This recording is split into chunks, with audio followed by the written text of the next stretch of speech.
ఒకే పరమాణు సంఖ్య వేరు పరమాణు భారాలుంటే దాన్ని ఐసోటోప్ అంటారు. Same atomic number but different atomic weight ఉంటే దాన్ని ఏమంటాము అంటే ఐసోటోప్ అంటాం. ఉదాహరణకు చూడండి, కార్బన్ 12, కార్బన్ 13, కార్బన్ 14, 6, 6, 6. సరే, శివప్రసాద్ ఐసోటోప్ గురించి ఒకసారి చెప్పమన్నాడు కాబట్టి చెప్తున్నాను చూడండి. తర్వాత రాడార్కి వద్దాం. ఒకే ఆటమిక్ నంబర్ 666, ఇది ఆటమిక్ నంబర్ అండి, ఇది ఆటమిక్ వెయిట్. ఒకే పరమాణు సంఖ్య ఉండి వేరు పరమాణు భారాలను కలిగి ఉంటే దాన్ని ఐసోటోప్ అంటాం అన్నట్టు. ఓకేనండి.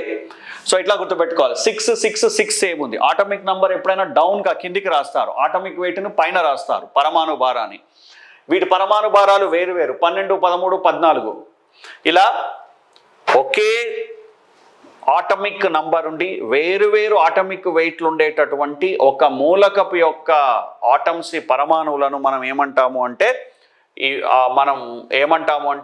ఐసోటోప్స్ అంటాం. ఈ ఐసోటోప్స్లలో రేడియో ఐసోటోప్స్ డిఫరెంట్. రేడియో ఐసోటోప్స్కి రేడియో యాక్టివిటీ ఉంటుంది.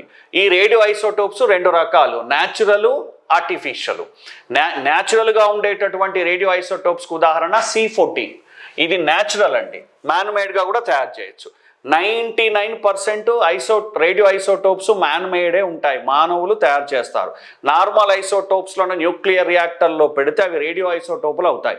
రేడియో ఐసోటోప్లను రీసెర్చ్లోను, తర్వాత మెడిసిన్స్లోను, డయాగ్నోసిస్లోను, క్యాన్సర్ ట్రీట్మెంట్లోను, సో తర్వాత నెక్స్ట్ ఇండస్ట్రీలోను, ఇలా చాలా వాటికి వాడుకుంటున్నారు.